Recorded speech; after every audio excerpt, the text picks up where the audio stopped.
Hola a todas mis alumnas y alumnos del bachillerato. En la clase de lenguaje y comunicación, hoy les presentaré el tema Curriculum Vitae contra solicitud de empleo. ¿Cuáles son sus características? ¿Qué es lo que se debe y no se debe de hacer en una solicitud o en un currículo de empleo?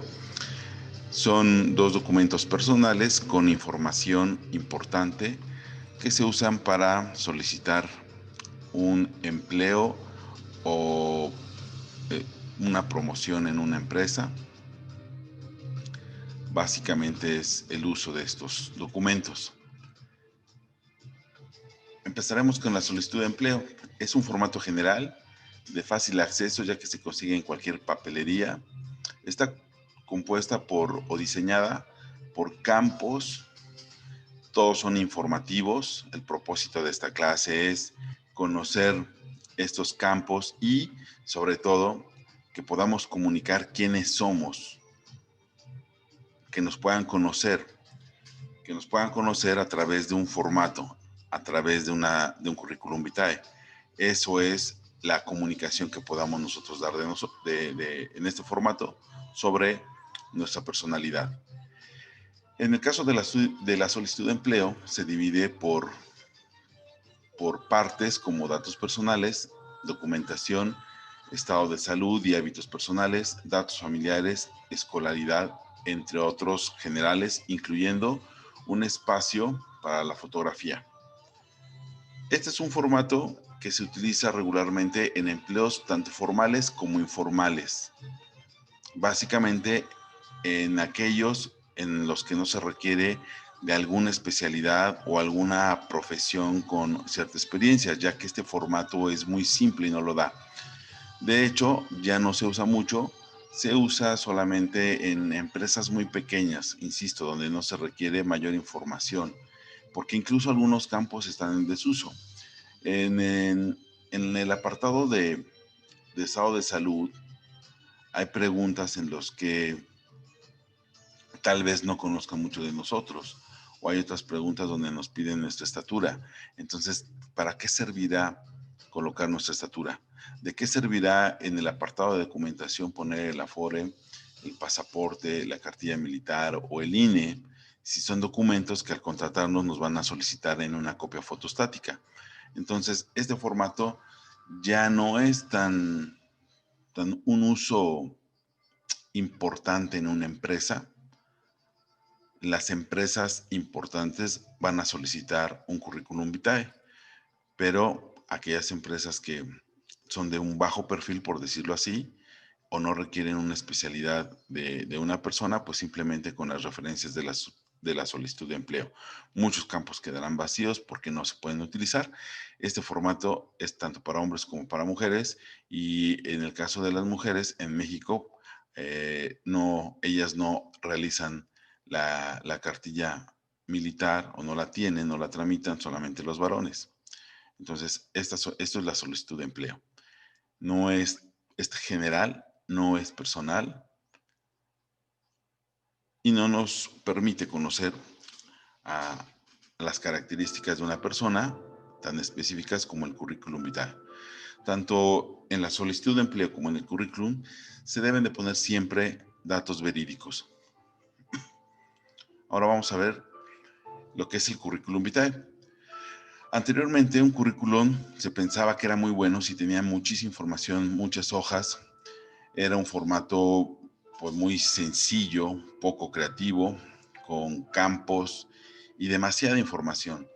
Información que por hoy no tiene caso conocer. Si en el caso de educación o estudios, actualmente solamente se requiere que pongan los estudios universitarios o el último nivel de estudios. Se supone, por lógica, que si tú estuviste en la universidad, se supone que ya cursaste kinder, primaria y secundaria. De lo contrario, no hubieses podido cursar la universidad. Entonces, ya son datos innecesarios. También se acostumbraba a poner muchísimas habilidades y a veces era presunción.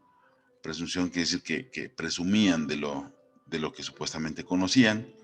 Y también cursos, ponían todo tipo de cursos, desde cocina, macramé, etcétera, etcétera. Y eso hoy ya no es necesario. Se debe de colocar habilidades y cursos orientados en lo que están ustedes trabajando.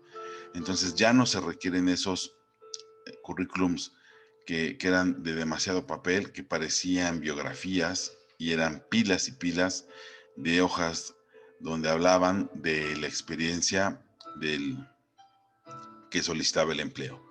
Entonces, esos currículos extensos ya no se utilizan. Estas son las características que debe tener un currículum.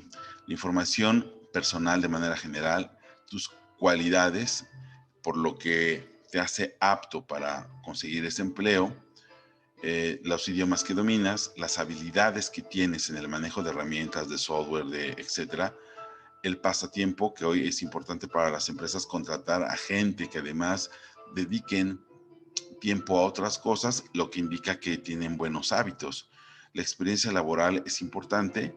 Los estudios que ya mencionamos anteriormente que se deben de colocar y los contactos. Anteriormente era el teléfono solamente, ahora ya tenemos correo electrónico y las redes sociales. Mi sugerencia es que en un trabajo deben de cuidar el tema de sus redes sociales por la información que ahí se presenta, que es muy personal o pueden presentar situaciones que no son agradables. Para eso, mi sugerencia, les repito, es que hagan dos tipos de redes, para trabajo estrictamente y de manera personal para amigos y demás. Deben de pensar que hoy por hoy un currículum vitae es más atractivo y más creativo presentarlo en una sola hoja, pero pensando que es un perfil de gamer o un avatar. En ambos casos es un diseño que llama más la atención y que explica todo de nosotros, las características de nuestra persona y nuestras habilidades, como podemos verlo en estas plantillas. Apóyate siempre de elementos gráficos. Nunca debes de dejar en tu currículum pasar eh, las aptitudes, habilidades y valores. Eso siempre lo debes de colocar y te sugiero que lo grafiques con un porcentaje. Debes de poner información honesta. Utiliza las gráficas, va a ayudar muchísimo a identificar a quien lea tu currículum qué potencial tienes. Al 100% ciertos valores, al 100 a X porcentaje de habilidades y aptitudes. Eso se resume y es una forma de comunicar sin tanta letra. Son elementos gráficos. Y también diséñalo de manera original sin que pierda seriedad. Utiliza herramientas que te apoyen a generar este tipo de imágenes, de diseños, pero identifica el trabajo, la edad. Entonces debes de hacer un currículum de acuerdo a tu edad y de acuerdo al empleo que vas a hacer. Como te decía, estos son ejemplos de currículums de diferentes actividades. En este caso es un arquitecto y del lado izquierdo de la pantalla podemos ver a una persona que puede dedicarse a la moda, a cosméticos, algo así característico. Pero fíjate muy bien cómo el diseño de manera en una hoja de forma vertical se apoya en iconos y en gráficos que lo hacen muy atractivo, y los colores también, dependiendo la actividad, el tipo de letra. Entonces, apóyate con estos iconos, ponle tus redes sociales, la experiencia, la formación, las habilidades, los idiomas, y acá donde dice intereses, bueno, son los hobbies o pasatiempos. Esto es otro tipo de currículum, ya vimos currículum de forma vertical, ahora vemos un horizontal, donde también incorpora lo que es una línea de tiempo. Entonces, nuevamente, te recomiendo que te apoyes en todos esos elementos gráficos que van sin tanto texto, van a decir mucho de ti, van a comunicar mucho de quién eres. ¿Qué cosas no tienes que hacer en un currículum? Evita fotos con un mal aspecto, no falsees información, es decir, no inventes, no pongas cosas que no eres, cuida tu ortografía, proporciona información precisa y solo la necesaria y que no sea más de una hoja. Revisa bien tu currículum. Espero que haya sido de utilidad esta clase. Me despido y los saludo para la próxima.